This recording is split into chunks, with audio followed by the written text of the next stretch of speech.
Good morning.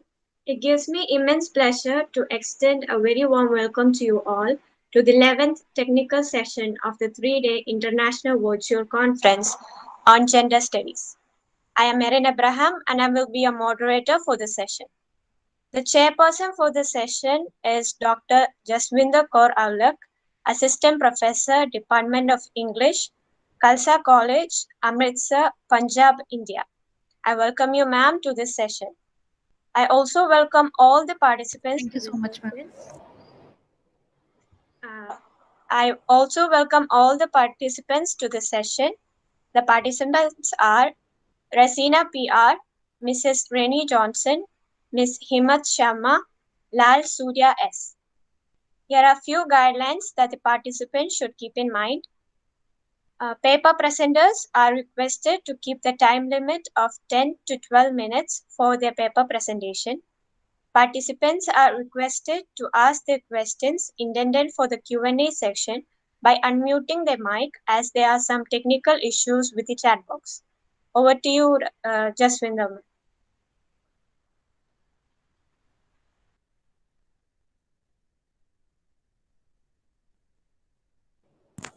Thank you so much, ma'am. I think we should move ahead to the session first. Uh, who is our first speaker? Just a second.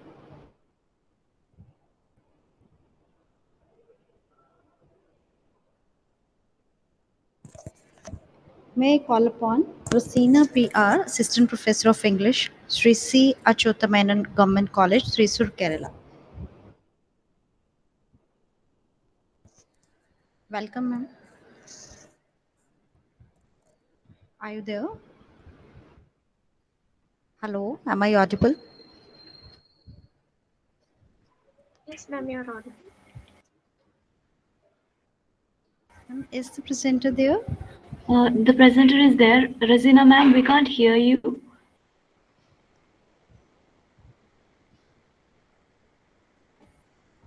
So, can we move on to the next presenter now? And we can continue with Rosina ma'am after some time? As you wish, ma'am. Just a second. Mrs. Rainey Johnson, Assistant Professor, Sri Sarda College for Women, Salem. Ma'am, would you like to continue, please?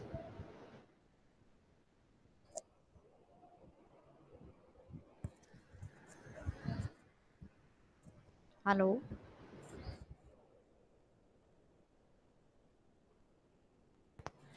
Mrs. Rainey Johnson.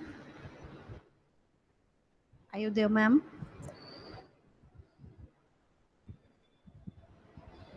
Ma'am, she has not joined. I think we can call the next participant. Ms. Himmat Sharma, PhD Research Scholar, Amity University, Noida. Yes, ma'am. Good morning. Ma'am, I'll just share my presentation. Yeah, sure. PPT. Continue, please. Thank you.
Ma'am, is my screen visible?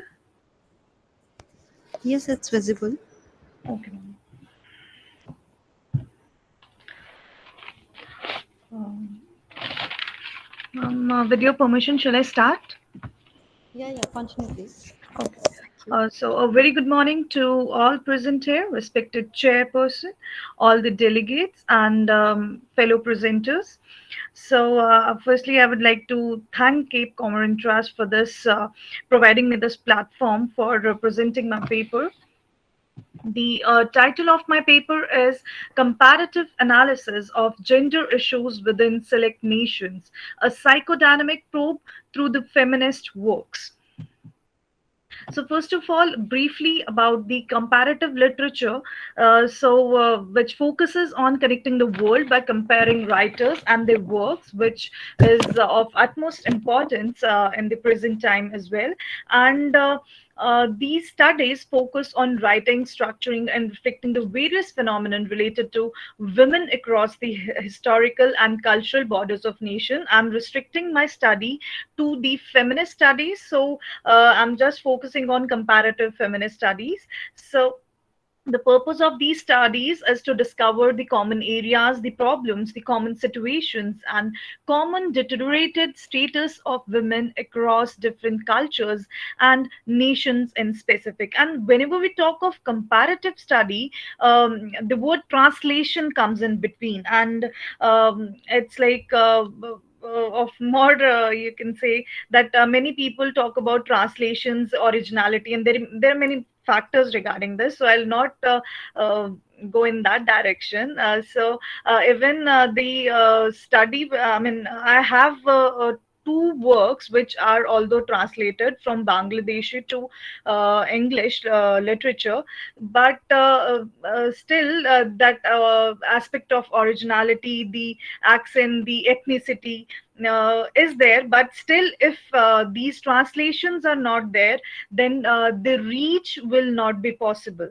So this is how I'll be defending this. And with the comparative feminist studies, they are actually focusing on the writing part, the structuring, and they are reflecting the phenomenon related to women across the historical and across the cultural and historical borders. Although the main principle behind the comparative literature is that the literary traditions are different, just like languages, and the act of comparison tries to bridge their differences.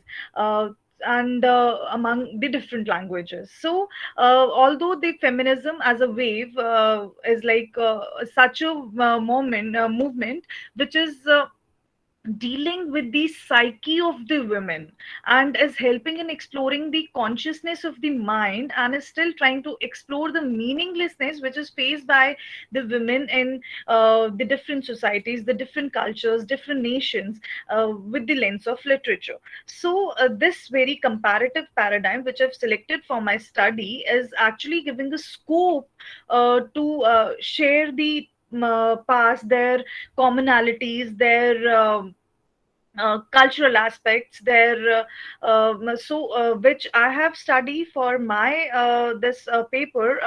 I've selected three nations, with India, Bangladesh, and Pakistan. I have compared these three, and I'll be dealing with the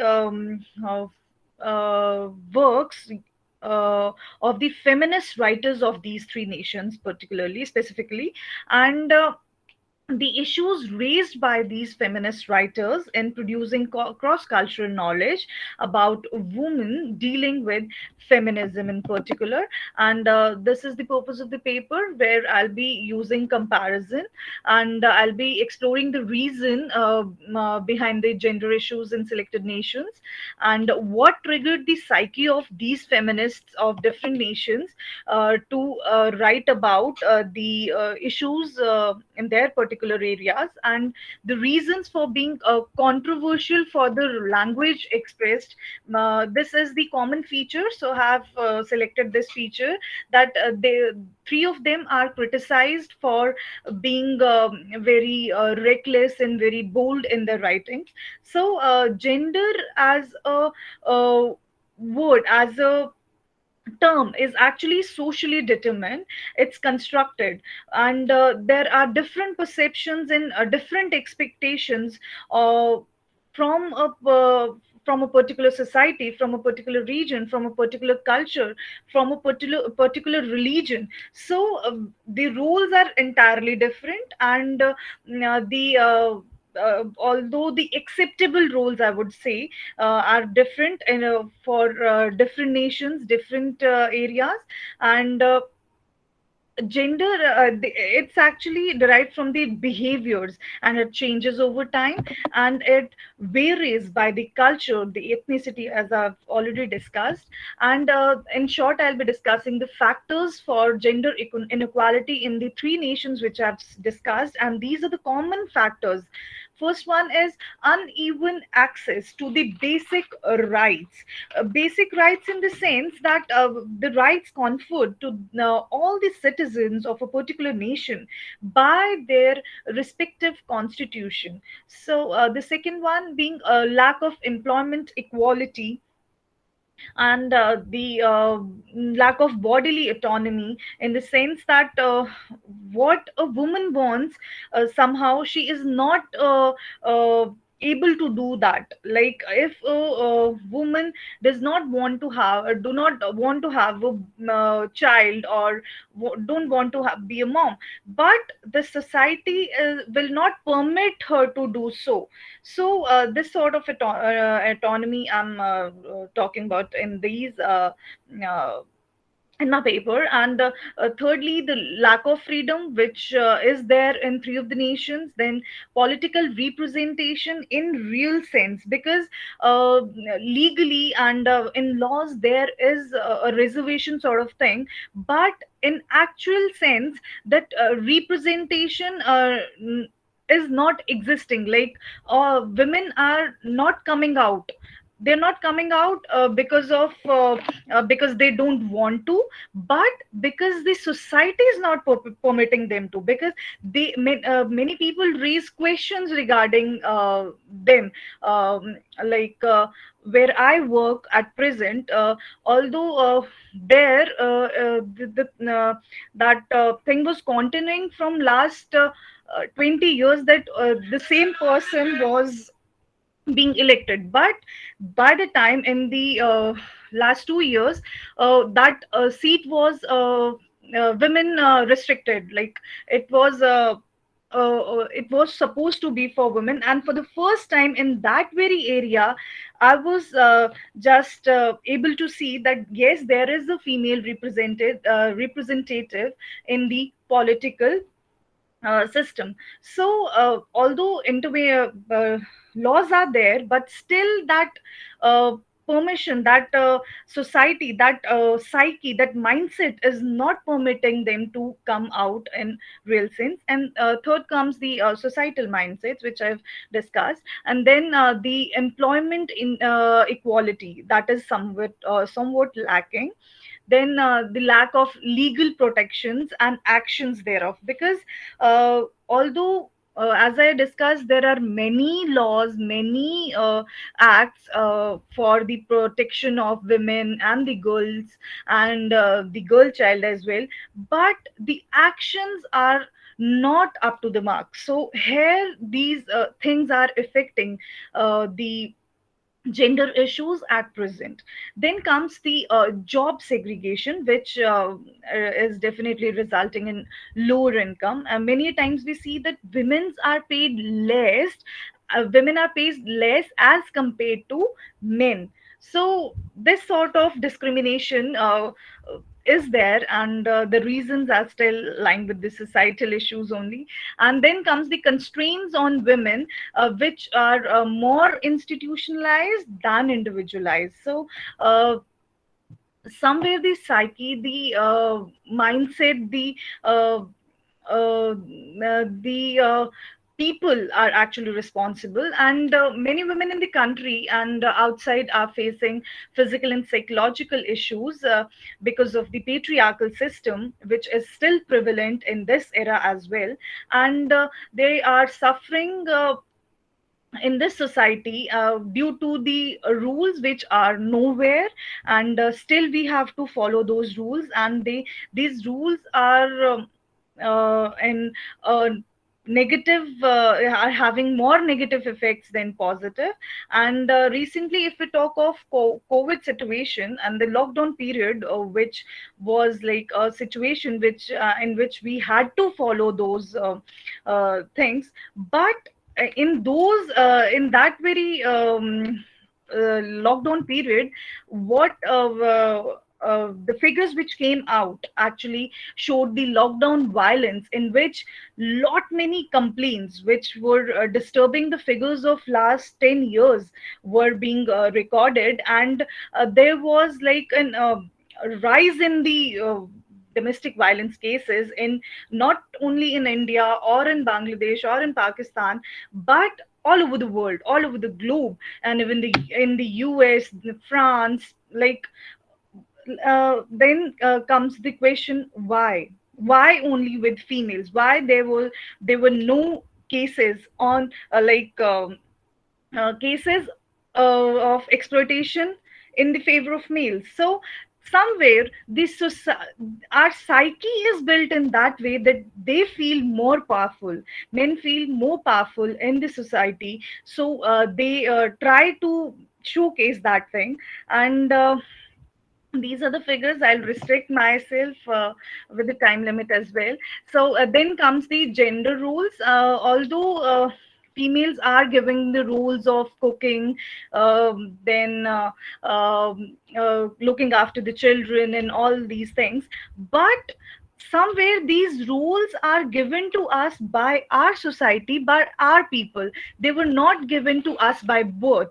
So if the time is changing, if the society is changing at present, so these rules should also be changed as per the need of the time. So this is an example which I like to quote. In the ancient Egypt, men too did weaving. Like nowadays, or we see that many times we just say this is something a female's job, like a female's work, not of males. And women too inherited property at that time. But nowadays, as we all know, that inheritance issues are there, and although laws are there, but still, if ever a woman tries to inherit her parents' property, then questions would be raised that you're greedy enough, or some, like, still the psyche of the people needs to be changed. So even according to few studies, men do did the cooking, women built houses, and there are so many examples. So I've just quoted three or four, just to show that the gender roles are defined by our society, by our people, by ourselves. So why not to change those, and why not why we are creating fuss out of these roles, that these are specifically for men, this is for women. And the next comes the concern of the paper, which lies with the female writers of Bangladesh, India, and Pakistan. I have selected three. One from each nation, and they have been quite virulent in their writings concerning gender issues. And one of the writers from Bangladesh, Taslima Nasreen, she quotes this in her book Split a Life, which is a recent book, 2018 novel, autobiography. And she says, I would like to quote, "Why should I write like a man? I write what I feel," unquote. By this, she's actually trying to effectuate the responsibility of being a feminist by telling the audience that a woman is free to write what her inner feelings and her inner conscious permits her to write. She is still fighting for the right to expression, because she is under fatwa, and she's not staying in her country, just because people are not in favor of the way she is portraying. She is not going for any violence, but she is using her pen as the weapon to protest against the gender issues in her country. But the society is still not accepting her in that way also. So the violent behavior against the women folk is actually somewhat an old rehearsal which is becoming the core problem of the issues these days. And the reason here lies with the psychological aspect of personality, the role of psyche, which is playing a major role in framing the personality of an individual. So it's a common question. Like many our constitution talks, the constitution of rather many nation talks of this equality, but is there equality in a real sense in the society?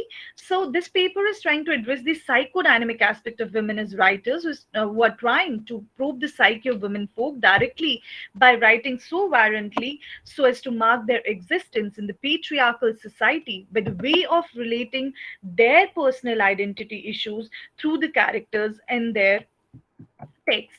Then another aspect, very common aspect, is gender discrimination in politics, where men are never asked what impact politics will have on their families. But if a woman is there, they'll definitely be asked these questions about their families, because again comes the gender roles, that these roles are assigned to women only, and even if she's working, then also she'll be handling the same. Why not these roles be distributed at that very time? Somewhere the societal psyche needs to be changed. So women politicians actually have to prove themselves many a times.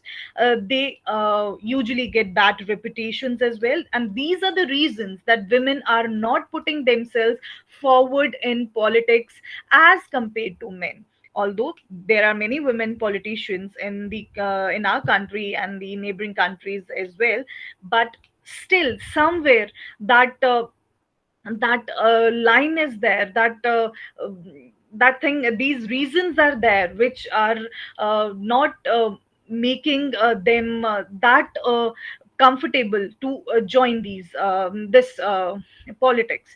And then they face comments on the way they are dressing up, the way they are tying up their hair. So just an example which I've attached here is about Hillary Clinton, who was in a while interviewing, she was asked by an interviewer about her clothes, wherein she says that, would you ever ask the same question to a man? And which was actually uh, never asked question. So I'll not miss out the very recent example, which is concerning gender issues, and which is what is going on in Afghanistan at present, about the Taliban government, who are setting really harsh rules for women. And actually this is all depicting their psyche, how their minds have been framed about treating women in their culture. And Malala Yousafzai, who is a Nobel Peace winner, a Nobel Prize winner for peace, who is also concerned about her Afghan sisters, because she is the one who has actually felt what a woman faces there. And hopefully the condition and the things get okay there as well. So these are the three nations, and here the comparative analysis about their GDP per capita regarding the women's. And Bangladesh is as well going uh, good, but regarding Pakistan, they are still lagging behind. And somewhere need is there to uplift them. But still India being on the comparative side, and in comparison India is on the higher side, but still staying in the country, we still feel the loopholes, the limitations. And the reason for selecting these three countries are these are the similarities. And being the having the same historical roots, although the same we are the neighboring countries, developing nations, having common gender issues. And then comes the psychodynamics, which is the approach which I've used, and it is focusing on the unconscious of a woman and psyche in particular, and the writers, how the writers are facing struggles and challenges while dealing with the societal issues. So as to encode and decode the textual representations of the works available. And the psychodynamics as an approach is focusing on the transformations and exchanges of psychic energies within the personality of an individual. And these psychic energies are nothing but these are actually compiled up, these form with the experiences one faces in his or her life. So these emotions, these experiences form an integral part of an individual's life, and then they reflect through the personality. So psychodynamics works on the inner conflicts, and it lies in it focuses on the subconscious mind, and the females being repressed in the oppressed gender in the society face the problem of inner conflicts, and they try to get out of these by using some defense mechanism. So I'm just limiting my study with the defense mechanism used by the feminist through their pen, through their writings. First is Taslima Nasreen against gender issues. I've discussed all these things in detail in my paper regarding the quotes from the books, from the text which I've selected. And Taslima Nasreen is still fighting for the freedom of expression and women rights in Bangladesh. And she has depicted the discrimination among women and their subordination in the family structure in the society through her Just a writings. second, And I ma'am. would like to Himmat, just, ma'am. yes, ma'am, Sorry to I would interrupt just you. sum up. Yeah, please sum up. Thank you. Okay, ma'am. Regarding Taslima Nasreen, and then comes Kandasamy, Meena Kandasamy from India, who is a social activist and a feminist belonging to India, although she is working more on Dalit literature, Dalit women's, and she got famous for her autofiction, When I Hit You, and she has actually pointed out the psyche of a frustrated and fearless woman, which she is now herself at present, and she has depicted the uh, pain of her own marriage, which she in which she faced abuses, violence, and beatings. And then comes Tehmina Durrani from Pakistan, who has written My Feudal Lord, and she has also been the victim of her husband, in the hands of her husband, and finally she breaks those shackles and of marriage, and writes against what happened to her all through her life, and just to expose uh, real face of to the audience who considered her that politician husband her their lord. So I won't quote now, and this is all about my paper. Thank you Thank so you, much, ma'am. Himmat, ma'am. Thank you. Anyone having any questions regarding this? Questions are invited. So if anyone has any question, you can please ask. I guess no questions are there. Himmat, ma'am, you have very well presented your paper, though we had a time constraint, but still it was really a good paper. Sorry, You ma'am. touched upon everything from society to world, from present to past to literature, everything, and it's really wonderful. Thank you so much. Thank you so much, ma'am. Thank you. And now we call upon Lal Suryas, guest lecturer, Amity College. Yes, ma'am, am I audible to you? Yeah, okay. Hello, am I audible? Yeah, you are audible, and please start with your presentation, and please follow the time constraints, sir. Okay, ma'am, Thank sure. you.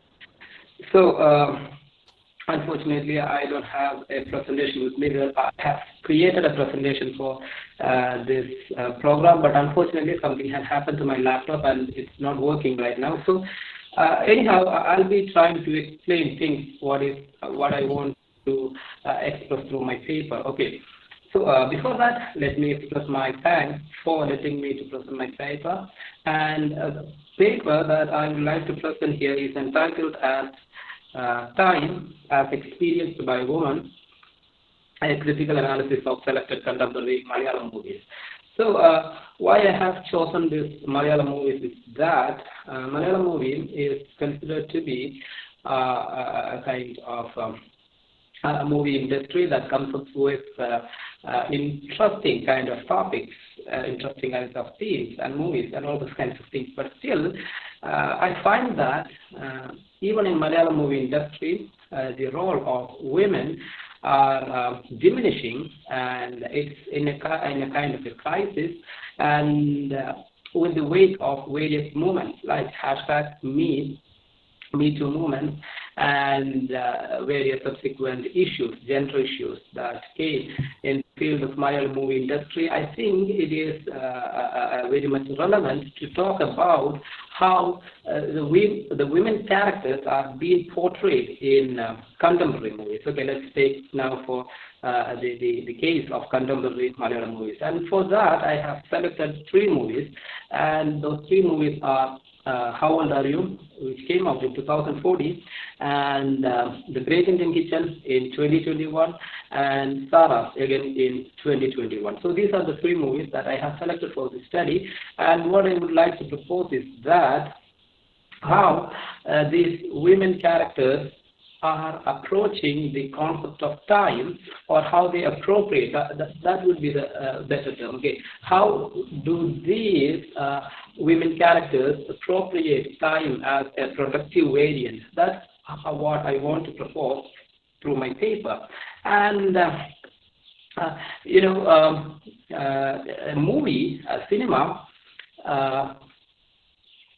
is the kind of one of the most popular media out there right now, and it is one of the most important kind of a tool that shapes our everyday discourse.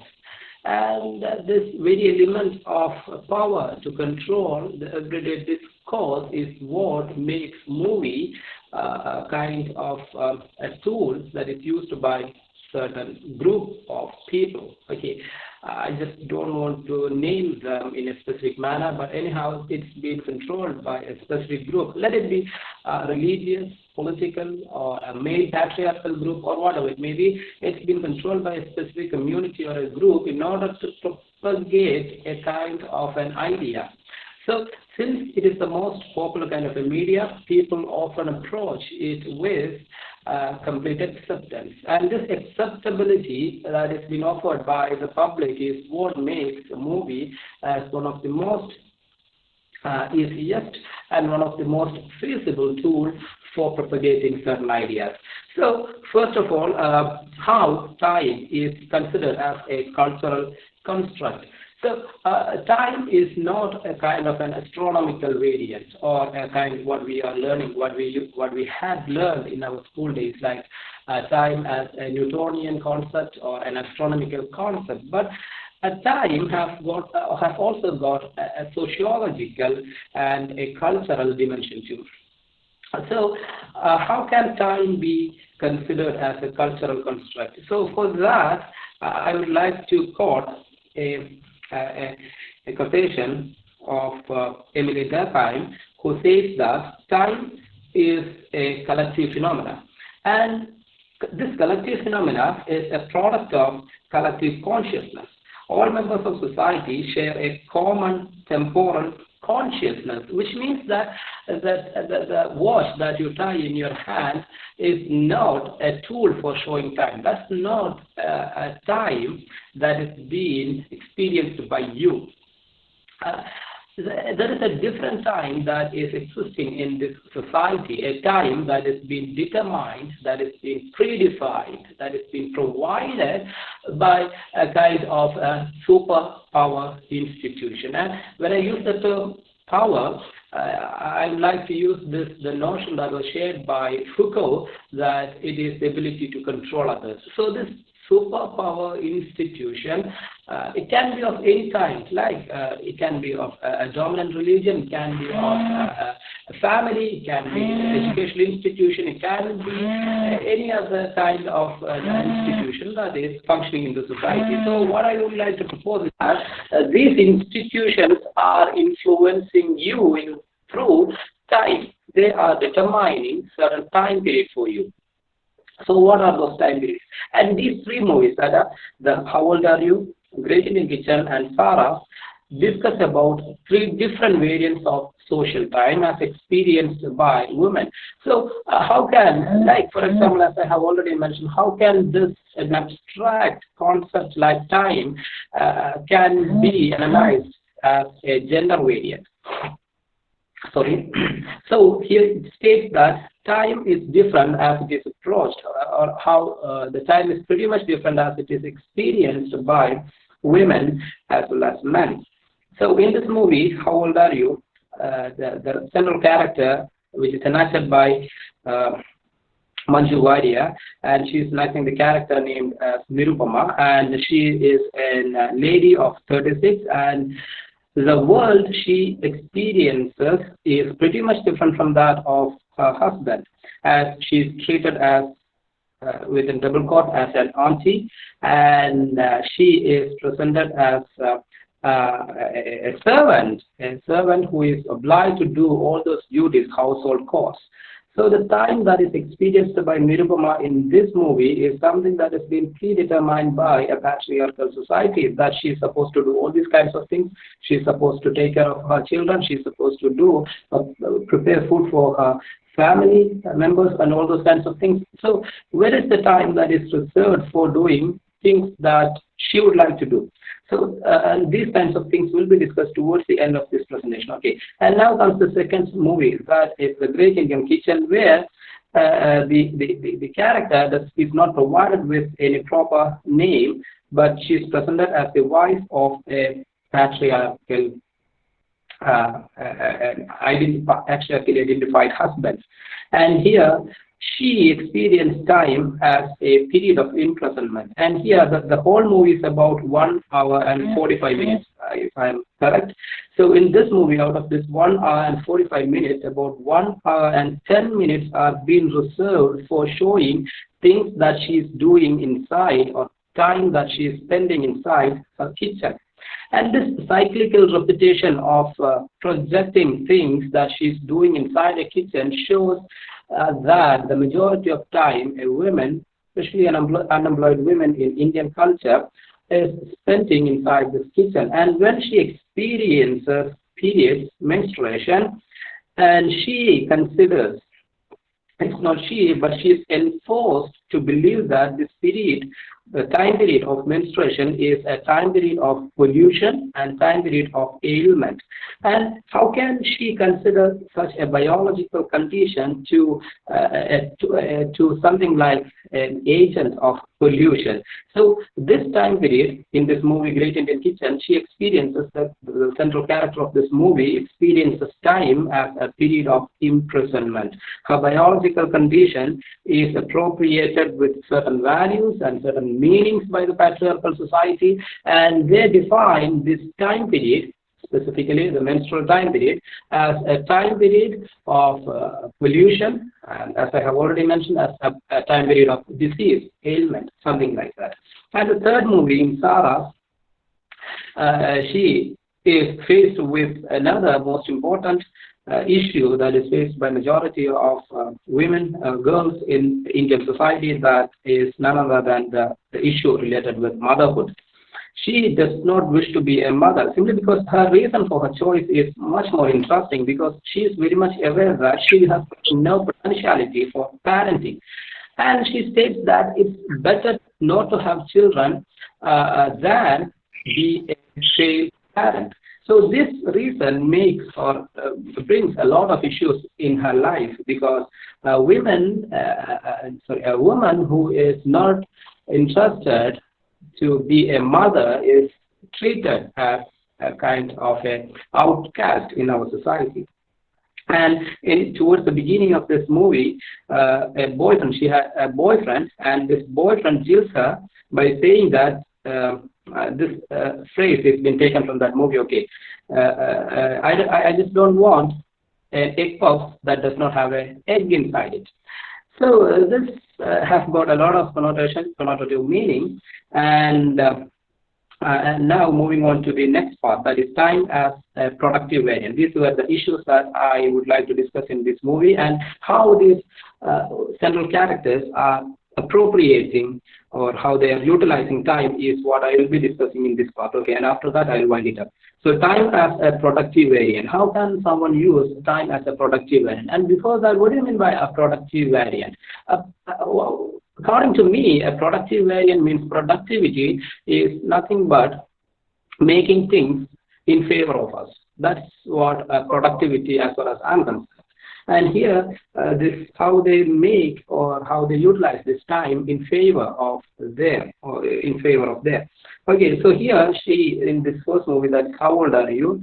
She transgresses all those predefined notion of a household wife, and she wishes, or she becomes a successful entrepreneur by getting into a successful business. And another interesting act of in the movie Great Indian Kitchen, what she do is that the wife in Great Indian Kitchen, what she do is that she do a much more daring kind of an activity, that she picks up a bucket full of filthy water and she smashes it over her husband, and she sets out from her husband's home, and she again too becomes a successful, not entrepreneur, but she picks up a job in accordance to her wish. And in the third movie, Sarah, similar kind of an attitude is being done by this girl, where she does not wish to be a mother, and instead she becomes a successful director of this movie. So in these three movies, that is How Old Are You and Great Indian Kitchen and Sarah, the central characters make use of time in accordance to their wish, which according to Heidegger is the way how we find the sign, or how we identify the sign. Because if you want to identify the sign or that sign, I just don't know how to pronounce it exactly, it's something, a German word, okay, and you want to step away from they in double quote. Okay, who are these they? They are the people who control discourse, because discourse is a referential point. Discourse is a kind of a reservoir, a site of all meanings, which is provided by an institution. So if you want to set yourself free, what this movie proposes is that you need to find your own, identify your own design. And how can you define or identify your own design is that to move away from things, or to step out of things that are defined by others. Look into yourself and try to be yourself. This is what I would like to propose. And I know these kinds of theories won't be doing much change in the society. So from my personal point of view, what I would like to propose is that, and I'm going to finish it, okay. So I would like to propose is that the liberation of women, what precludes or what prevents this liberation of women from the chains or from the claws of patriarchy is that the language, it is the language that keeps this gender biased system active. So how can we keep ourselves away from language? Because this is language that creates, that forces reality for us. We perceive the world in accordance to the language. It is what constructs our subjectivity. It is that what we construct our identity. So if someone proposes that, okay, you keep yourself away from language, that's something not at all practical. But in a way, we can keep ourselves away from language by identifying the biased ideological structure that is laying beneath this system. So these three movies, which I have selected for my study, reappropriates or investigates a new kind of appropriation of time, which is pretty much different from what has been described or defined or provided by the patriarchal institution. So that's what my paper is all about, and thank you. Thank you so much, sir. Actually, there has been a context in everybody's mind that movies can't be taken. Hello? You are not audible. Hello, am I audible now? Sorry, I just don't know whether it's my issue, but I can't hear anything. Am I audible? Can anyone else please reply? Yes, ma'am. You're audible. I think the problem at your end, sir.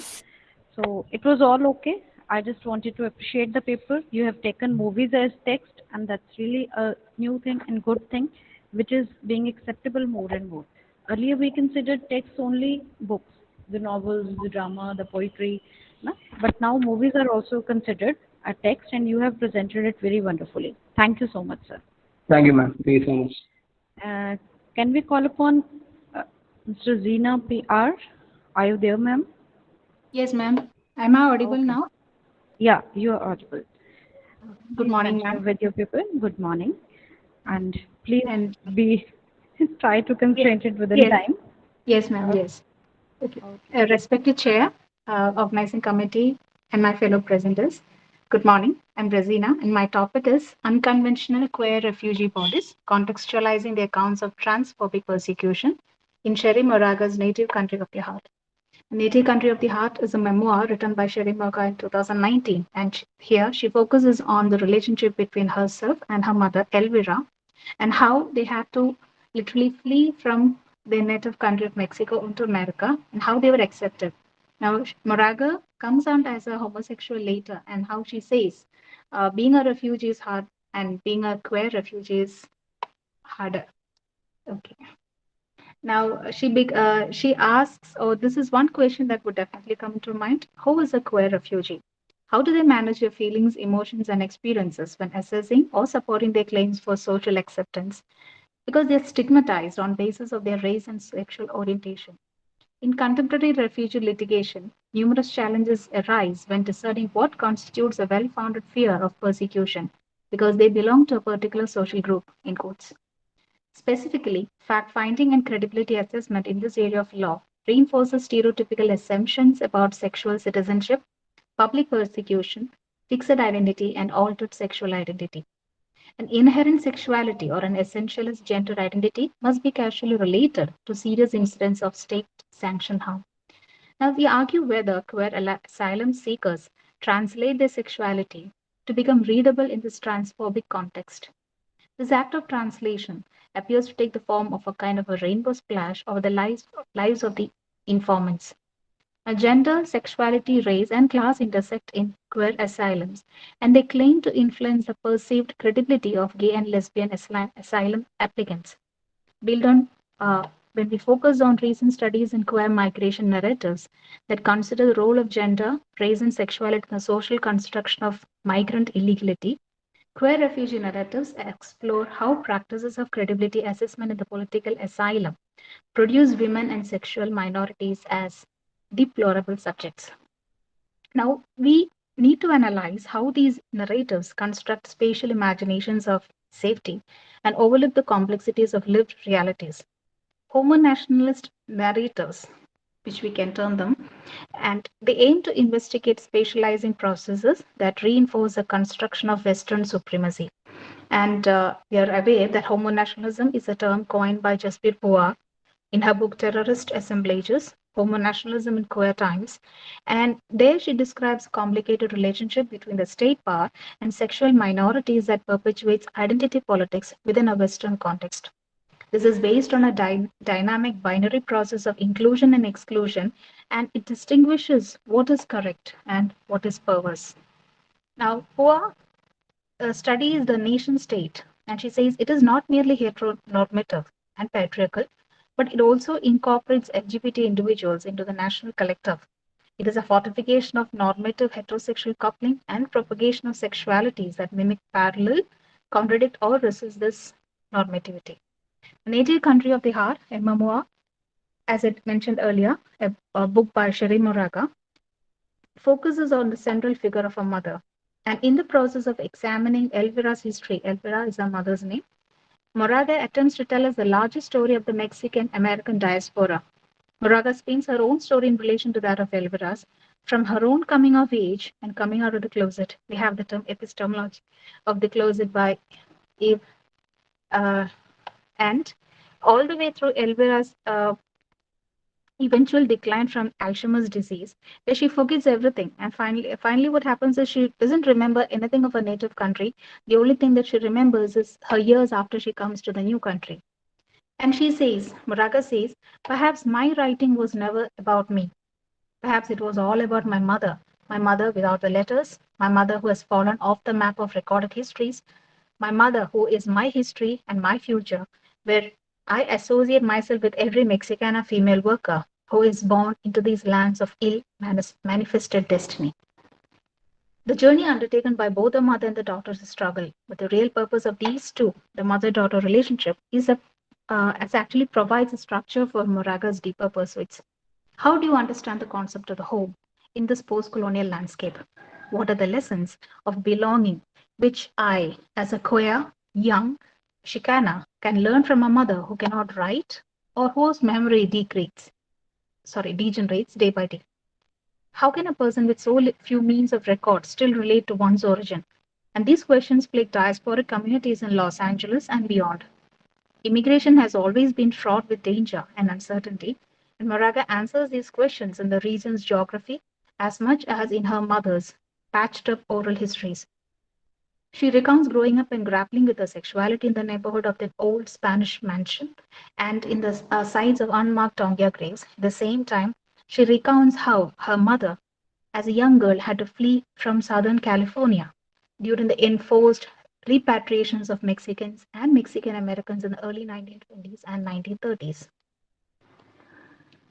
Now, in her memoir, she talks about ancestral memory. So we have more or less memory studies also coming up here. And through or over these years, through a mother's ritual prayers, she doesn't talk about the prayer because prayer is something that transgresses borders. And the small plot of land, which is their land, but at the same time that is not their land. And she says, I swallowed our Mexican Indian herentia with hard gulps of coentia, the medicine. And it was, she says, it was my mother whom I heard and my mother to whom I spoke. She talks about the grounds of developed settings and the revisitings in throughout her text, and she talks about the desert, the Sonoran desert, and how in these sites she talks about the memory sites, because she says we return as refugees. We return as refugees to that forgotten landscape in which we somehow recognize as home. And 1 second, yes. The dynamics of mother-daughter relationship. Now, it begins to shift once Moraga finds herself having to make decisions on behalf of her mother because her mother's Alzheimer's disease is worsening day by day. Now, this caretaking comes with an awareness that finally brings her closer to her mother. I feel myself growing into the compassionate husband, the son, all the missing men in her life, the ones I know she will submit to if only she was to be relieved of all the burden in her life. And after her mother's death, she says, I come to terms with a life without a Mexican mother. And this prompts her to write the memoir. Now, she wonders how a seemingly humble woman could exercise so powerful an influence over the daughter. And that was because her mother was a complicated, powerful personality. The Mexican everywoman. In the room? Excuse me. Excuse me. Do you want to ask a question? Hello. Hello. Is there any question which you want to ask? Jasvinda ma'am, may I continue? Yeah, you should continue. And I think am I audible? Questions. You are audible, but questions can be asked after she finishes it once, I guess. You'll get time. Please ask the questions later. Razina ma'am, please continue. Okay, thank you, ma'am. Now she says how a seemingly humble woman could exercise so powerful an emotion over another woman, be it a daughter, be it a daughter-in-law. And she says because her mother was such a complicated and powerful personality, and she was taught, literally torn between obligation and yearning. And the power of Moraga's writing is that her mother becomes quite cruel at times because even though she cannot read and write, she was not literate. Her thoughts focus on all the aspects of her life, which the daughter has documented through her writings. Now, this suggests a recognition of her life, that her life is a performance of the roles that is imposed upon her, but at the same time, her life is beyond these roles. Behind the masks of a mother and a wife, there was another person who was the actor. And she even talks, fleetingly mentions the relationship between her father and her mother, which was a bitter one, and how her mother, when during the onset of that Alzheimer's disease, she had to let go of the memories. And the first memory that she let go of was her 20 odd years of marriage. And now, towards the end of the story, this is how Moraga sums up the whole thing. She talks about a woman. The story of her mother is a story of remembering which can be easily forgotten or underappreciated with the passage of time.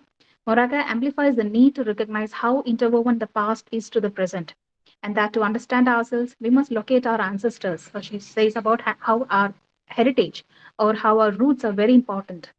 This memoir makes powerful statements about what is gained and lost in the pursuit of the American dream, and how at the same time, something that privilege or affords privilege and opportunity. And to sum up, despite the increasing awareness of the difficulties faced by lesbian, gay, bisexual, and transgender refugees worldwide, little research has been done or critically done to investigate discourses of these refugee narratives across the world. They have separate living spaces for these refugees, but we say that they aim to minimize experiences of discrimination. At the same time, they are persecuted nevertheless.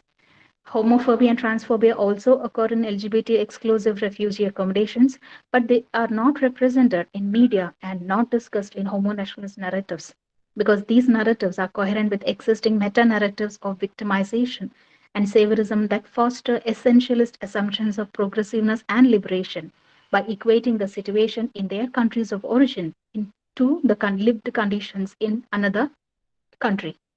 And this is it. This is my presentation, and I'll just sum up with just one sentence.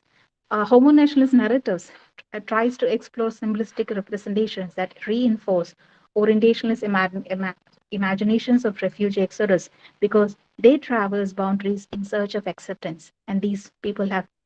We talk about acceptance. We talk about they being part of our world, but nevertheless, they are still being stigmatized across.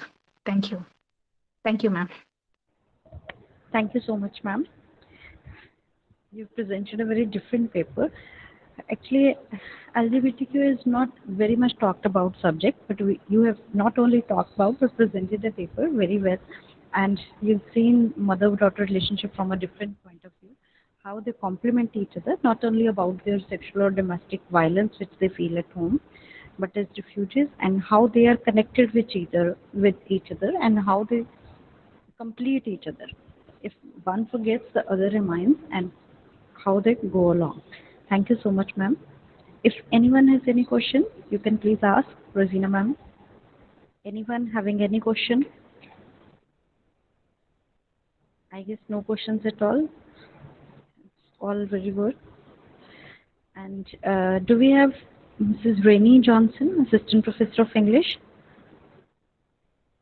Madam Rainey Johnson, are you there?